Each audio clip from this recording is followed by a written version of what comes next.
Mi función tiene un marco legal. En el caso de los técnicos, de los profesionales técnicos y de los auxiliares asistenciales, este es el marco, la 28561. ¿Y este marco qué significa para el técnico, para el profesional técnico de enfermería? ¿Qué significa este marco? Que tiene un respaldo legal, pero también al mismo tiempo que le da un respaldo legal para el ejercicio de su función, también le da responsabilidades, es decir, ya deja de ser una persona que dependa de otra para realizar su labor o que dependa de otra para afrontar la responsabilidad por un hecho. Es por esa razón que existe, pues, cada cierto tiempo ustedes tienen que revalidar su título, ¿no? ¿Cómo se llama ese sistema? La recertificación, así es. ¿Por qué razón? Porque ya la ley le dice a ustedes, trabajan con personas y por lo tanto tienen que estar siempre actualizados.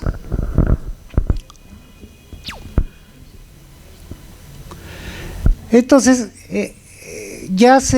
miren, antes la enfermera dependía del médico, ¿no? Te pasaba algo, el médico iba a juicio. Después salió la ley de la enfermera, pasaba algo, el médico y la enfermera iban por separado. Y salió su ley y el técnico, el profesional técnico, el auxiliar, la enfermera y el médico van cada uno por su lado. ¿Se dan cuenta? ¿Qué significa eso? El reconocimiento legal de la aplicación del derecho ya en su función. O sea, ya no significa que la enfermera me dijo, no el médico me dijo, no, sino yo lo hice porque yo sé lo que hacía. Y por esa razón ya asumen esa responsabilidad. En cierta forma es un reconocimiento que la ley da porque dice, no, ustedes son tan responsables como cualquier otro porque ustedes deben saber lo que hacen. Y tienen que hacerlo bien, de manera correcta, de manera debida. Entonces, aquí viene ya el derecho. El derecho, lo que dice en otras partes, en otras palabras, es que existe el derecho para que todos podamos vivir en paz, en manera, ¿no?, adecuada, pacífica, etcétera, etcétera. Es lo que dice el derecho. Pero, ¿qué ocurre? Ocurre que hay situaciones en las cuales es necesario reforzar el derecho para evitar justamente que se lesione a terceros. Y es el caso de salud. Si ustedes ven las leyes que hay en salud, son, no sé, ya perdí la cuenta. Porque hay norma técnica para una cosa, norma técnica para el otro, la asistencia de pacientes en transportes asistidos, y en todos participan ustedes o no. Entonces, en todos ¿qué tienen que hacer ustedes? Recopilar las normas que son aplicables para la función. Por ejemplo, hay las normas de atención para el recién nacido, ¿también intervienen ustedes o no? En el periodo de adaptación también tienen la obligación de ver signos y síntomas compatibles con problemas de adaptación del recién nacido, el postquirúrgico, etcétera, etcétera. Entonces, lo que corresponde a su función deben ustedes tenerlo ya en un folder, en un file. ¿Por qué? Porque cuando ocurra algún problema, le van a decir al médico, ¿usted qué hizo? Yo hice tal cosa. La enfermera, yo hice tal cosa. ¿Y el técnico qué hizo? La profesora técnico, hice tal cosa. Pero ¿usted por qué hizo si eso no está normado en la norma técnica que tenía que haber aplicado? Y es lo que ha pasado.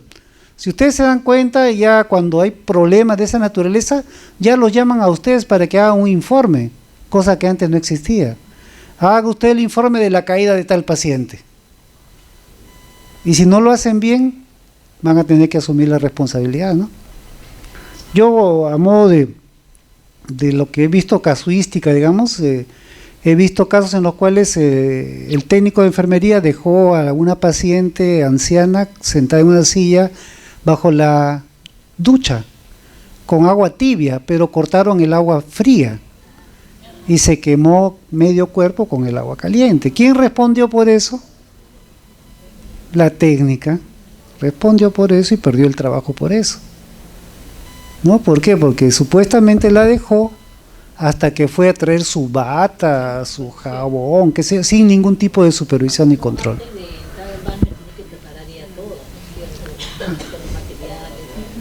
Pero a veces ocurre, claro, a veces ocurre que tienen que correr porque tienen que hacer varias cosas, ¿no?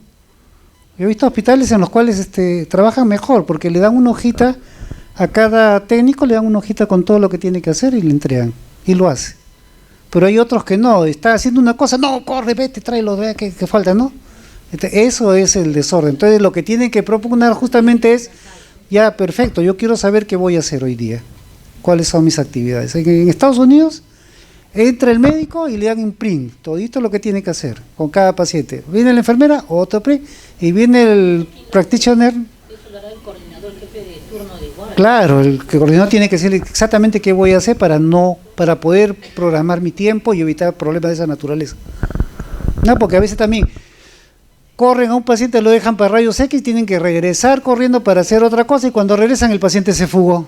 ¿Y a quién le quieren? Sí, ¿y a quién le quieren cobrar después? No, usted estaba con usted, pero no, pero usted me mandó, pero yo en qué momento yo no te he dicho nada de eso, que esto, que lo otro, tú ya has confundido, etcétera, etcétera. Bueno, esta ley se aplica para todos tipos de área, sea Ministerio de Salud, clínica, todo esto, ¿no? Y también ya se le asigna la participación en el equipo de salud, ¿no? Antes el equipo de salud eran todos profesionales, ahora también se ha incluido al profesional técnico asistencial, ¿no? Con la finalidad de que se eleve el nivel de salud, dice la población. ¿Qué tenemos acá? Las normas aplicables en el sector salud, la 276 solamente se aplica la 276 ¿en qué parte? En el Ministerio de Salud, nada más que en el Ministerio de Salud. Porque ya el Seguro Social tiene la 728 y las fuerzas policiales también tienen 276, ¿no? Una parte y otra parte están dentro de... No hay sí hay una parte que está dentro de la ley orgánica de la policía, de las Fuerzas Armadas también, que tienen grado, ¿no? Los que tienen grado y los empleados civiles que son 276. Entonces tienen unas funciones dentro de las cuales lo más importante es esto, mire, contar con un ambiente saludable y seguro. Quiere decir que si no hay las condiciones para su protección de bioseguridad, ustedes están en la potestad de solicitar que se cumpla con el ambiente saludable y seguro, y en la tarde seguro van a tener algo así como la ley de salud y seguridad en el trabajo aplicado al trabajo, a las funciones que ustedes desempeñan. Entonces lo dejamos para ese ponente. Y también a recibir pues el material idóneo para la atención del paciente, no mínimamente, no la mascarilla y los guantes, mínimamente, ¿no? Básicamente, ya mandil de protección, eso ya no se utiliza creo tanto. Sí usa, ¿no? De acuerdo a las áreas en las que están laborando. Tienen también el derecho a la remuneración diferenciada. ¿Qué significa esto? Y esto es lo que no se aplica todavía. Significa que si bien es cierto, todos tenemos el mismo nivel, la misma categoría, todo lo que quieran, pero tiene que haber una diferencia entre lo que yo gano por trabajar en cuidados intensivos y lo que gana otra persona que trabaja en consulta externa. ¿Quién está más expuesto a riesgos? Las áreas críticas, ¿no? Lógico. Por eso, eso es lo que dice la norma, pero sin embargo todavía no se aplica. En algún momento, alguno de ustedes será dirigente nacional y pues verá la forma como... Ajá, listo. También tienen derecho a recibir orientación legal frente a un problema. Cuando tienen un problema de un reclamo, porque ahora los reclamos son de diferente naturaleza. Tienen el reclamo que se plantea ante el centro de trabajo y después vienen proceso administrativo disciplinario, ¿no? Inicia el proceso administrativo por tal situación. Tienen el que va el familiar y se reclama en la comisaría, después llega a la fiscalía, también un inicio de investigación preliminar por delito de omisión de asistencia, persona dependiente, ¿no? O lesiones leves, lesiones graves, homicidio culposo. Y tienen el otro, autoridad sancionatoria, que es su salud, Superintendencia Nacional de Salud. También, entonces, ¿qué hace una persona que tiene un problema con un personal de salud? Va a los 3 sitios, pone la denuncia, pone el reclamo en el libro de reclamaciones de la entidad y va a su salud también a hacer el reclamo, ¿no? Entonces tienen 3 frentes mínimamente respecto a cómo el afectado o el que se crea agraviado considera que puede obtener alguna sanción contra usted. Pero la ley dice que frente a ese evento tengo yo, o el hospital, el empleador, me tiene que dar orientación legal al respecto. qué debo hacer, qué no debo hacer. ¿Ya? Esta ley ya tiene, no sé, creo que 6, 7, 8 años, pero todavía no la están utilizando como debe ser adecuadamente. Y aparte, bueno, la licencia para desempeñar cargos de representación nacional, los sindicatos, federaciones, y los exámenes ocupacionales que también están previstos en la Ley de Salud y Seguridad en el Trabajo, ¿no? Es una vez al año, sí, ¿no? Para verificar las condiciones de salud del trabajador y si el puesto de trabajo le está afectando su condición de salud.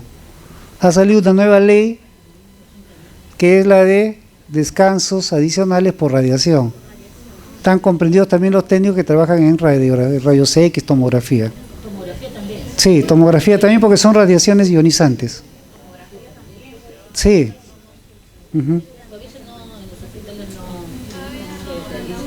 No, pero eso pues depende de quienes trabajan en esa área, pues, ¿no? Se supone que trabaja en esa área tiene que decir, bueno, ya salió mi ley, quiero mis 10 días, ¿no? Porque ya salió el reglamento también, ¿eh? El que trabaja en radiología sería. El que trabaja expuesto a radiaciones ionizantes, dice. O sea, rayos X, tomografía. Y hasta resonancia también, ¿ah? Resonancia también. ¿Ecografía? No, ecografía no, pues ultrasonido es ecografía. 10 días adicionales por cada 6 meses de exposición.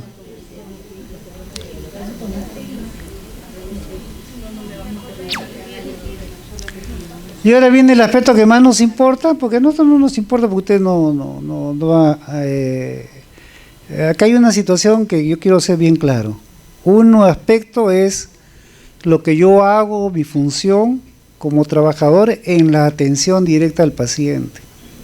Eso, cualquier evento que ocurra es de tipo culposo, es decir, la pena es menor. Pero si yo hago otro tipo de función que no me compete, ya eso es doloso, y eso es un agravante. ¿Y qué he encontrado yo en relación a su labor de ustedes? Por ejemplo, el médico se olvidó de hacerle la receta, y ustedes, como tienen acceso al sello, lo sellan y hacen una receta por él. No es lo que yo he visto esos casos. ¿Por qué lo hizo? No, es que el doctor se olvidó, entonces como se le perdió la receta al paciente, entonces yo le tuve que hacer. Otro es el famoso carrusel, ¿no? O sea, atiende en farmacia, le dan la receta, le da el medicamento y después otra vuelta vuelve a cobrar el medicamento, pero ya no el paciente sino el personal. Y han salido varios por esa situación. Otro es llevarse una jeringa, un abocá, qué sé yo, ¿no? Ha habido casos en los cuales le han encontrado en la cartuchera una jeringa y ya hasta los han botado cuando eran CAS, ¿no? Trabajadores CAS. Entonces nada de eso se debe hacer, ¿ya? O medicamentos, ¿no? No es que yo me lo llevé porque como ese era del CIS, la señora lo pagó, lo compró, pero como murió, ya no sirve, ¿no? Sí, entonces me lo llevé, ¿no? Entonces no hagan nada de lo que no esté previsto con sus funciones, por favor. Tampoco a veces ocurre que quieren ayudar a una colega de otro sector y se van al otro sector a ayudar. Tampoco está permitido. Solamente está permitido realizar cualquier tipo de actividad directa con el paciente siempre y cuando estén programadas en esa área. ¿Ya? Porque ha habido casos en los cuales, por ejemplo, hay pacientes renales, que son renales, insuficiencia renal terminal, y que tienen pues una osteoporosis notoria. Y en algún momento una técnica de ese sector le pidió apoyo a otro colega que tú que eres varón y estás por acá, ayúdame a poner a la paciente de la silla de ruedas a su cama. Y como no conoce, la agarró de los hombros y plum, la puso, y fractura doble en ambos húmeros. Entonces, lo que hizo el colega ese es doloso, porque él no estaba programado para ese tipo, para esa área. Y por lo tanto la gravedad de su delito es mayor. Solamente se puede trabajar en el área en el cual uno está autorizado y dentro del horario programado. Claro, es que es que el que conoce el área sabe cómo hacerlo, ¿no? Ujú. Claro. Entonces, eso es lo que tienen que tener en cuenta. Y es fácil, evitarse problemas es fácil, porque solamente se hace lo correcto. Ya, por más que quieran, no se presten para realizar actos que no tienen relación con su función, su labor, su área y su programación. Y a veces ocurre que no es frecuente, pero por ejemplo, alguien tiene que salir a hacer algo fuera a la calle y dejan a una persona de su confianza para que se haga cargo de las actividades, pero esa persona de la confianza no está programada en el área. Eso también pues no es correcto, pero ocurre. Ahora tenemos el aspecto principal y básico que tiene que ver con la función de ustedes, es la seguridad del paciente, ¿no? ¿Qué es la seguridad del paciente? Lo que le digo, ¿no? Hacer las cosas correctamente, tal como dice la norma. Hay, creo que 16 normas técnicas relacionadas a la atención al paciente. Tiene que hacerse eso, exactamente eso y nada más que eso. Porque eso, cuando uno realiza una actividad dentro de lo que está permitido, normado, lo que ocurra ya no es su responsabilidad. Pero si hacen algo que no está normado o lo hacen equivocadamente, se atenta contra la seguridad del paciente. Recuerde que usted tiene a cargo la vida, la integridad física y la salud del paciente.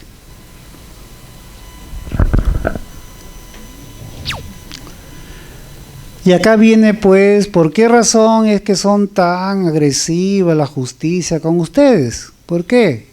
Porque de por medio está un bien jurídico tutelado por el Estado que se llama la vida y la salud. Cuando hablamos de vida, ¿de qué estamos hablando?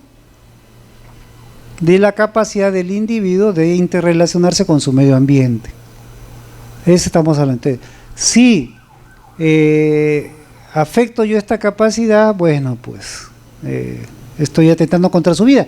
Y acá hay un hecho bien interesante. Jamás se le puede negar el auxilio, el apoyo a una persona, así está en condición de vegetal, de comatoso o de muerte cerebral. No existe el famoso término de no realizar maniobra de reanimación cardiopulmonar, paciente terminal, eso no existe. No, y dejar sin asistencia a un paciente, eso también es homicidio culposo. Puede ser homicidio piadoso si se quiere, pero homicidio al fin y al cabo. Porque la ley protege la vida hasta la última exhalación. ¿Ah? Por favor. El cuerpo, ¿qué significa el cuerpo? Es la integridad, ¿no? ¿Qué tipo de integridad tenemos? Básicamente dos. La integridad física, como que fracturar un hueso, eso, ¿no? Y la integridad emocional, psicológica, sí, ajá. Y justo estaba comentando, antes de entrar acá a la reunión, de cómo ha cambiado la legislación y ahora el paciente puede decir que ha sido víctima de violencia psicológica del personal que la atendió. Y todos los días tengo casos así. Me dio un trato inhumano, me maltrató, me hizo sentir poca cosa, me despreció, fue despectiva conmigo, etcétera, etcétera.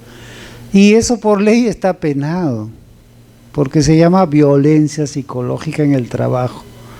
Y todavía abuso de la posición de dominio o de autoridad de la persona. ¿No? ¿Se acuerdan antes cómo era? Entraba el paciente, ya, dése la vuelta, no, que ya, pues, no te queda, ponga la fuerza, ya, listo, ¿no? Señora, tiene que bañarse, no, yo no me baño porque tengo frío, no, el baño es para todos, la bañada, ahora ya no se puede eso, ya no, porque eso es violencia psicológica, basta con que la persona diga, por culpa de que me miró mal, no pude dormir 3 noches, ya violencia psicológica, eso es pena de cárcel. ¿No? Pena de cárcel de 1 o 3 años por violencia psicológica demostrada. Se hace una pericia y termina así, tiene una reacción depresiva post-evento traumático, dicen. ¿En qué tiempo se hizo vigente esta ¿Esta norma? Sí. Esta norma tiene ya 2 años. 2 años, juntamente con lo de violencia, acoso sexual, eso igualito, tan parejo, al mismo tiempo.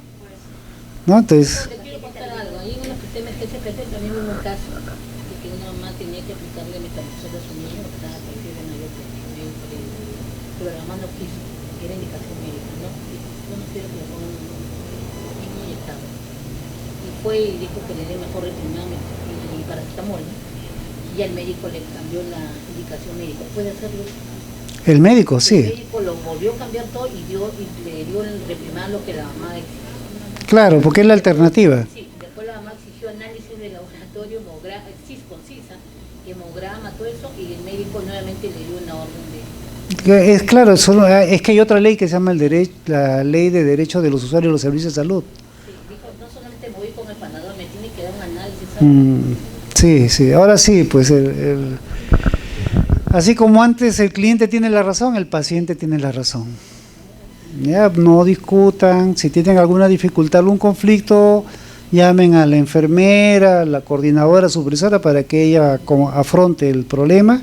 Evítense discusiones con nadie, no, ni con médico, ni con enfermera, ni con personal, ni con paciente, ni con familiar, ni con acompañante, ni con nadie. ¿No? ¿Por qué? Porque ya las leyes han cambiado, ¿no? De forma tal que yo tampoco puedo mirarlas a ustedes porque me decía acoso sexual, me miró con... No, la ley dice, ¿no? Una mirada, no sé qué tipo se llama mirada, no sé cómo, pero así dice la ley, lasciva, claro, ¿no? Una mirada lasciva, penetrante, qué sé yo. ¿Ya? No sé, allá cambió, pues ya cambió. Recuerden ustedes que ahora ya a los hijos no se les puede golpear porque también es violencia física y también pierden la patria potestad y la tutela del menor, sí. Ya cambió todo ya cambió. Ha habido niños que han ido a la comisaría a denunciar a sus padres también, han ido, sí, han ido. Entonces la responsabilidad, ¿qué significa? Que es lo importante, o sea, la contraparte de la asistencia es la responsabilidad. Yo hago lo que tengo que hacer y lo tengo que hacer de acuerdo a la forma de vida. Por esa razón, ustedes han terminado quinto de secundaria y han ido a trabajar como técnicos, como profesionales. ¿Por dónde han pasado? Por un instituto. En el instituto, ¿qué les enseñaron? A hacer las cosas correctas, ¿no es cierto? Y eso es lo que tienen que aplicar, las cosas correctas. ¿Por qué? Porque en la vida práctica dicen errar es humano, ¿no? Pero en salud no se puede errar. Porque primero hay que pensar antes de actuar. Antes de hacer algo tengo que pensar. Muchas vidas se han perdido justamente por no pensar bien lo que hago. Y solamente, por ejemplo, esto del cambio de enema una por otro, una sustancia por otra, eso no había sido una sola vez. Es lo más frecuente que ocurre. Cuando cambian la sustancia que debe contener un enema. ¿Cuántos tipos de enema tienen?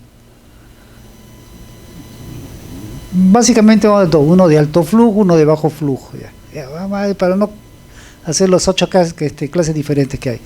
Pero ¿qué pasa? Cada uno tiene una composición diferente, ¿no? ¿Y qué ha pasado con los enemas? De que han cambiado y dicen, no, pero ¿para qué le voy a poner yo un enema jabonoso si le puedo poner un enema con manitol que es más efectivo y le ponen el manitol? ¿Y qué pasa con el manitol? Se absorbe por el sistema digestivo, por el colon, ¿no? Se absorbe y ¡boom! Se le sube la presión hasta no más al paciente hipertenso y lo mata.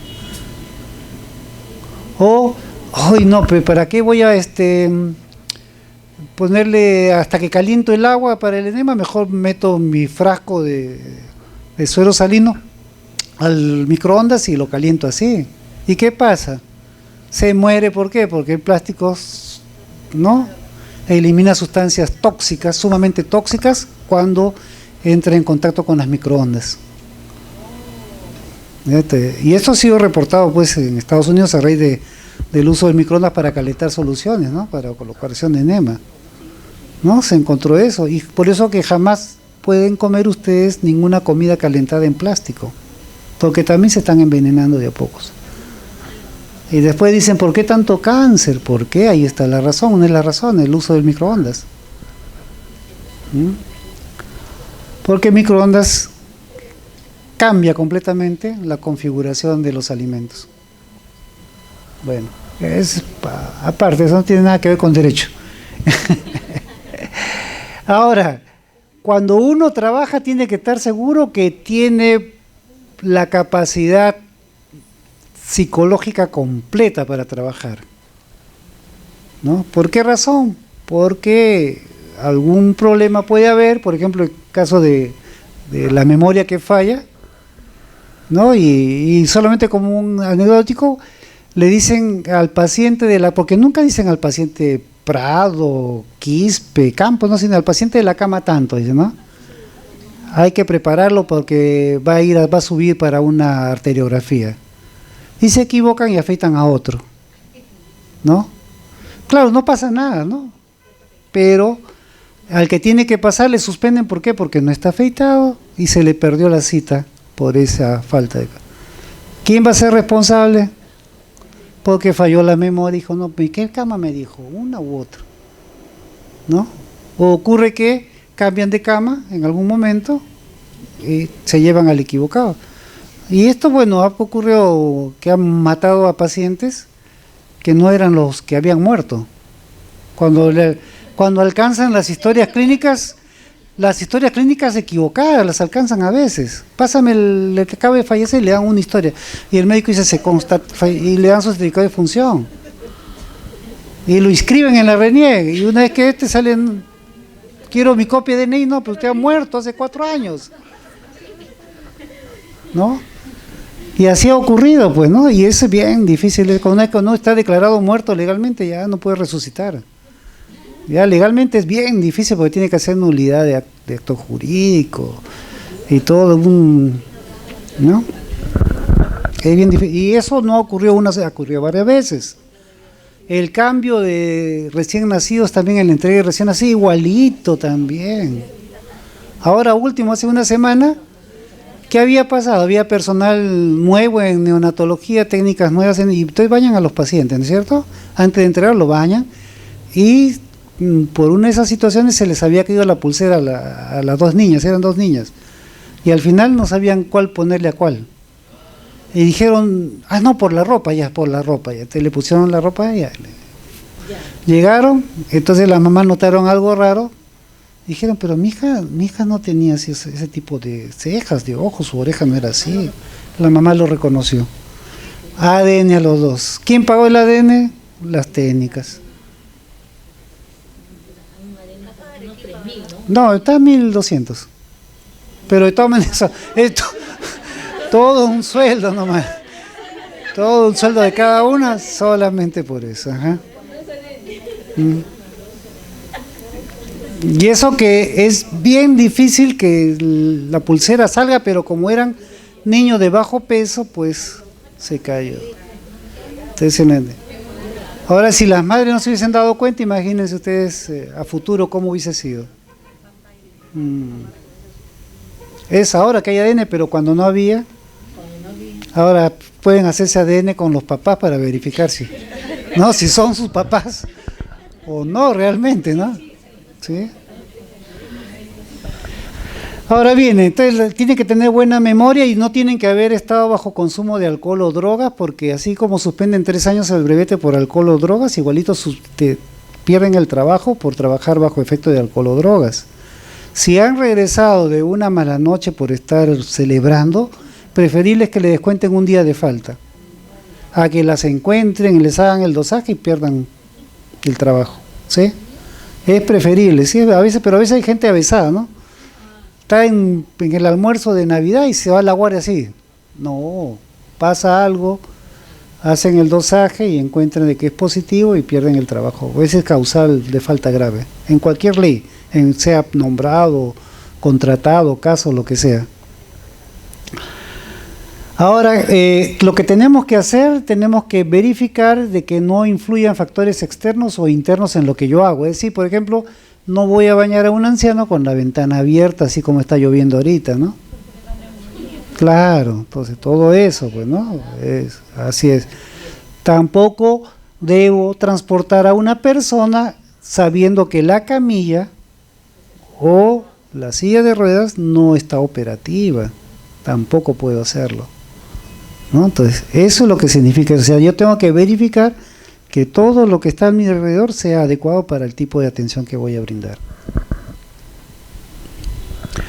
El otro es la capacidad de predictibilidad. ¿Qué significa eso? O sea, la posibilidad que tiene el profesional de poder anticiparse a lo que puede pasar.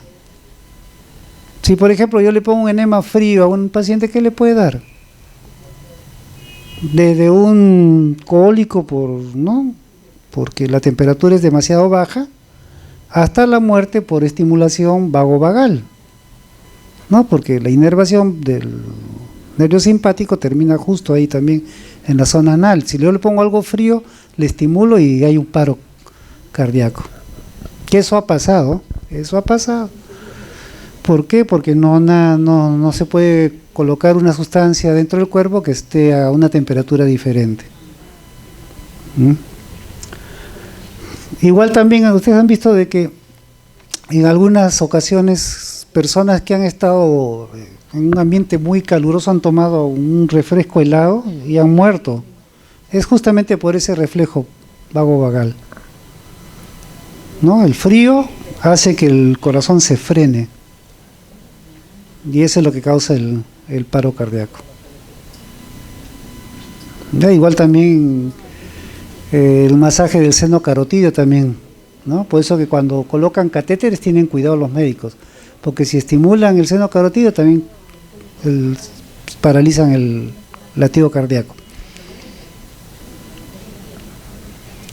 Ya. Y también lo que dice la ley, lo que dice la norma es de que no se debe realizar actos inseguros. Es decir, si no existe toda la posibilidad de hacer las cosas bien, no se hacen. ¿Sí? Recuerden ustedes, cuando hay una persona atropellada no se le toca hasta que adecuadamente se le pueda movilizar. Igual, no toco al paciente hasta que no tenga todas las condiciones para poder atenderlo como debe ser.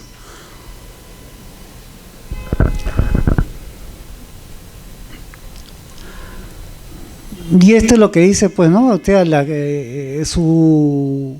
la norma fundamental, la norma madre es justamente la Ley General de Salud, 26842, es la que regula, pues, la actividad en general, ¿no? Y la que dice, pues, que el riesgo de lo que hacen ustedes es elevado porque no hay ningún tipo de actividad o intervención que no genere un riesgo en el paciente. Es la verdad, pues, ¿no? O sea, hacer algo indebido, inmediatamente existe una respuesta negativa por parte del paciente.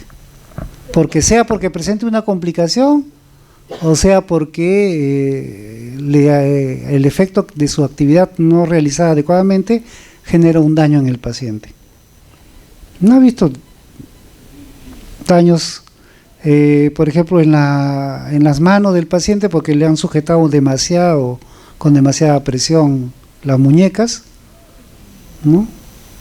Daños porque no le subieron la baranda y el paciente se cayó y hay varias muertes por caída de cama o de camilla, ¿no? ¿Por qué? Porque en ese momento se acordaron de algo, fueron y a la hora que regresaron ya estaba en el suelo el paciente. Y también hay otra novedad que se llama, pues, el abandono de paciente. ¿Qué significa? Que si una persona está hospitalizada es porque requiere ser atendida. ¿Y qué pasa? Por ejemplo, a la hora de la cena todos se van y dejan al paciente solo, ¿no? Y eso es abandono de paciente, sobre todo en áreas críticas. Eso es lo ideal, pero hay ocasiones en las cuales no existe ese turno, ¿no? Por ejemplo, un servicio, cumpleaños de la enfermera, del médico, qué sé yo, vamos todos a cantarle Happy Birthday y se dejan solo al paciente. Es abandono de paciente, ¿no? Y ha habido casos en los cuales de manera increíble todos se han ido a la cena y la puerta del servicio se ha cerrado. Sí, y han tenido que romper la puerta para poder ingresar.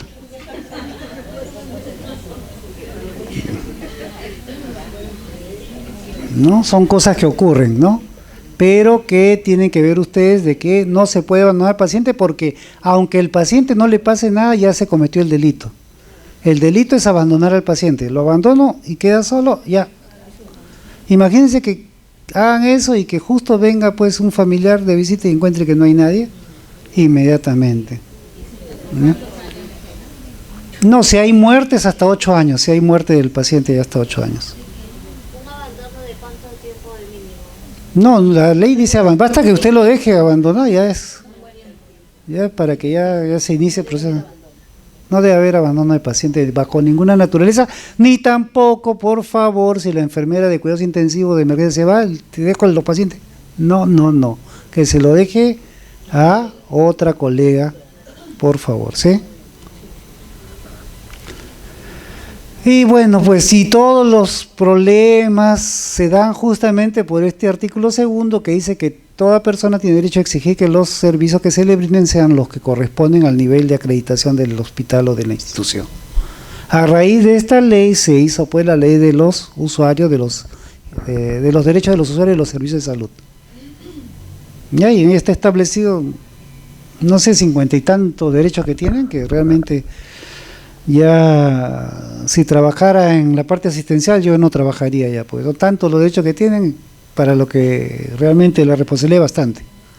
No habría que gustarle realmente para trabajar en salud. Ahora ya saben ustedes por qué en otros países hace falta recursos humanos que trabajen en salud. En vez de estar acá deberían estar en Italia, en Alemania, ¿no? Sí. Ahí vayan ustedes, van a ver tú, en Australia, le dan visa y pareja también, todo. Sí, así está Australia, ya en cuanto a personal de salud.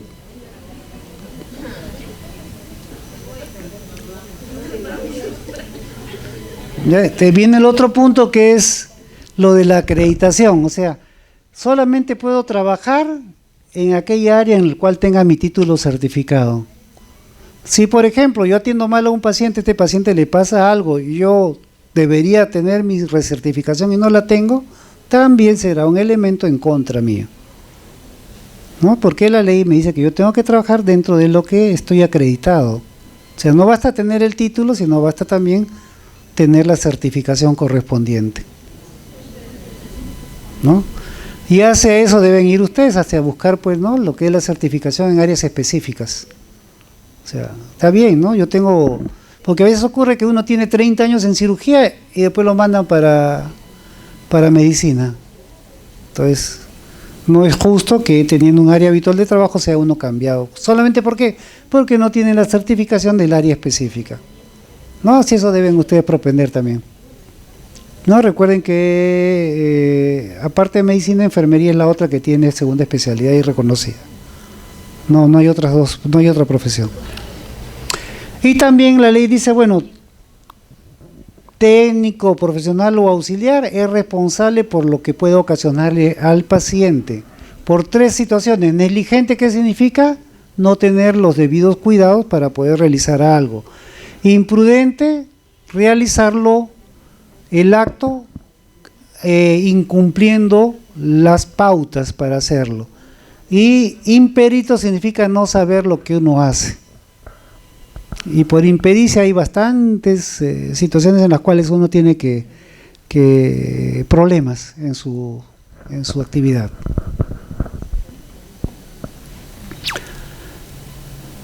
Y bueno, pues todo tiene un riesgo, es decir, como en salud todo tiene un riesgo, o sea, hay una probabilidad de que ocurra algo no previsto, ese es el riesgo, ¿no?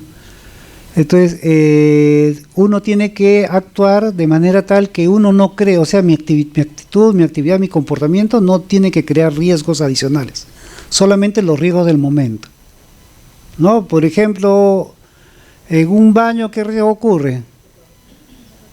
Que se caiga el agua, que lo moje todo, etcétera, etcétera, ¿no? Pero yo no voy a estar poniendo mi lavatorio en una mesa que está temblando, ¿no? Eso es que yo estoy creando el riesgo. En cambio, si lo pongo en un ¿qué riesgo puede haber? El caso de que con el codo voltee el ¿no? Lo más, no ocurre nada, ¿no? Pero es una forma de explicarle lo que es el riesgo. Pero ¿qué ocurre, por ejemplo?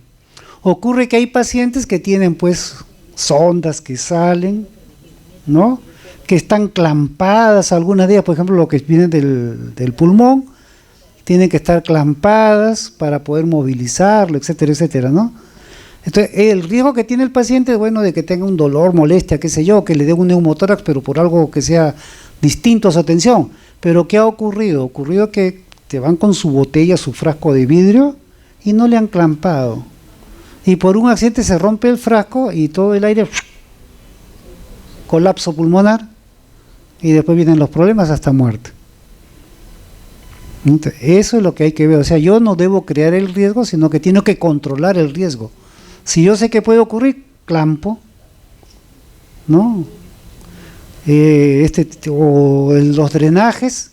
Lo último que ocurrió hace un mes fue de que un paciente está con su sonda Foley, ¿no? Y al momento de hacer la cama le arrancan la sonda un poquito más, y como era varón, salía con todo. Pero imagínense el trauma uretral que le ha ocasionado, la hemorragia que han tenido que hacerle un corte suprapúbico para colocarle la sonda por la vejiga directamente hasta que no se restablezca el epitelio uretral. Y son situaciones en las cuales ese significa el riesgo, ¿no? El riesgo yo lo he incrementado por una mal control de los elementos externos e internos. Entonces tenemos que tener todas las condiciones para que no haya riesgos que hayamos creado nosotros mismos por falta de predictibilidad o de previsión. Y acá viene otra situación elegante, que es ¿por qué razón voy a ir a juicio? ¿Por qué me van a sancionar? Simplemente porque tienen posición de garante. ¿Qué dice la posición de garante? Si yo voy a responder no solo por mis actos, sino por los de los demás. Por ejemplo, en este de que se arrancó la sonda, yo respondo por mi acto, porque yo era la persona que tenía que haberlo movilizado, etc. Pero respondo por la anterior, que no me avisó que tenía puesto esa sonda. O sea, respondo doble. Pero como yo soy la persona finalista, porque soy la que hago el acto final que desencadena el evento dañino, entonces yo voy a responder por ahí. Esa se llama posición de garante. Es como cuando le piden un préstamo a alguien y usted firma por esa persona y después tiene que pagar, igualito. O sea, cuando usted asume a un paciente, lo asume también con el pasivo, como llaman. Y si no me han avisado, yo tengo la obligación de verificar. Por eso se habla de la entrega y le dan 20 minutos a ustedes por la entrega de servicio, ¿no? Justamente para que al inicio yo verifique en qué condiciones me lo deja. Ha habido casos en los cuales han dejado al paciente muerto y ni cuenta se han dado. Sí, ha habido casos así. El paciente murió en la noche y inclusive la que sale de guardia ni cuenta se había dado que había muerto. Como en la mañana hacen la mímica que están teniendo la cama, jalan, ¿no?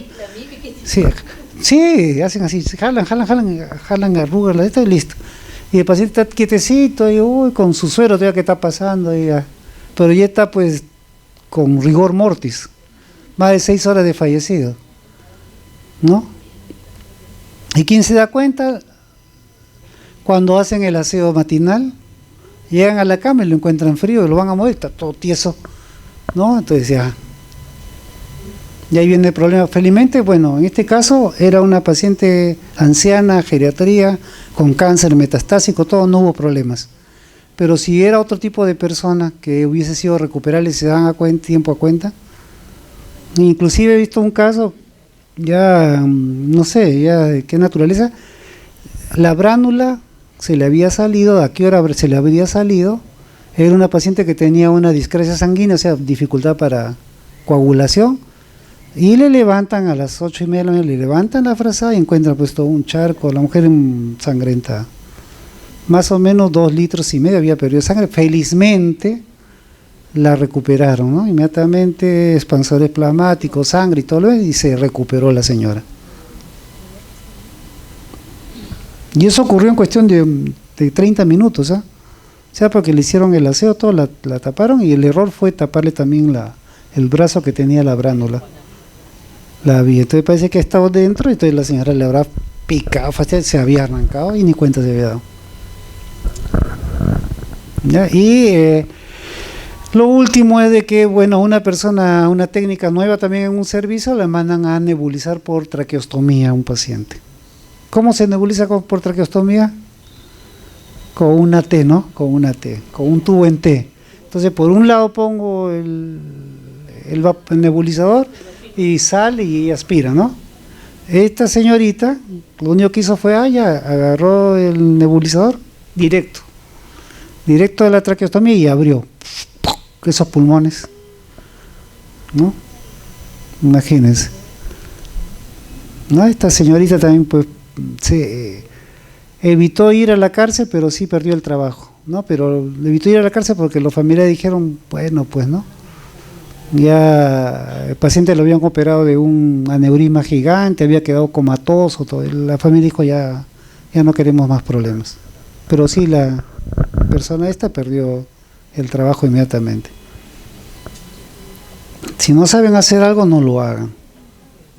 Sí, se pregunta, parece pregunta. Pero a veces cuando uno es joven, pues, no dice, no, así debe ser, ¿qué? ¿Para qué voy a estar preguntando? Van a creer que que yo soy tonto, que no. Y lo hacen mal. ¿No? Y recuerden ustedes que un problema en salud no se puede después reparar. Jamás.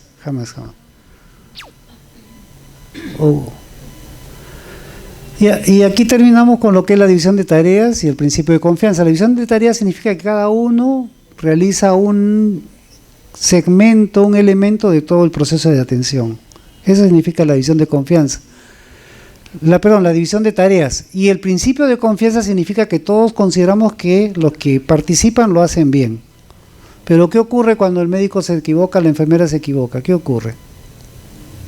De acuerdo a este principio de confianza, yo no puedo asumir que han hecho todos bien si es que hay una evidencia que dice lo contrario. Y acá viene un ejemplo también real. Un interno de medicina atiende a el parto de un recién nacido y le asigna como sexo masculino. Y todos en la historia masculino. Y cuando sale de alta, encuentran que es femenino. Y la mamá dice, pero si era varón, ¿por qué me dan? ¿No? O una mujer. Y haciendo el análisis de todo el recorrido, se dan cuenta pues de que pues había asignado mal el sexo del interno de medicina. ¿Por qué razón? Porque había tenido pues un edema de vulva y había confundido con testículo, qué sé yo, pero nadie lo había revisado, incluyendo los mismos neonatólogos. Estoy hablando de un hospital nacional. Habían seguido nomás. No revisaron durante 3 días, enfermeras, médicos y todos. Ni cuando lo bañaron, ni nada. Y dijeron, pero si tenía el brazalete, y cuando han bañado, ¿cómo no se han dado cuenta? No, es que a veces se acaban los brazaletes y le ponen cualquier color. Y se imagina ya todo un problema que sigue, pues hace 3 meses, sigue el proceso administrativo disciplinario contra 8 personas por ese caso. Porque también le costó también hacer el ADN bendito, ¿no? No solamente el frotis cromosómico para ver si era XY o X, sino también el ADN para verificar que era de la persona.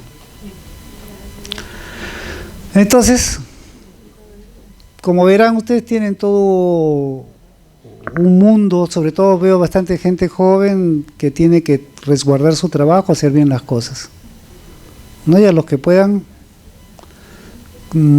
a futuro, no sé, hacer una especialidad, ¿no?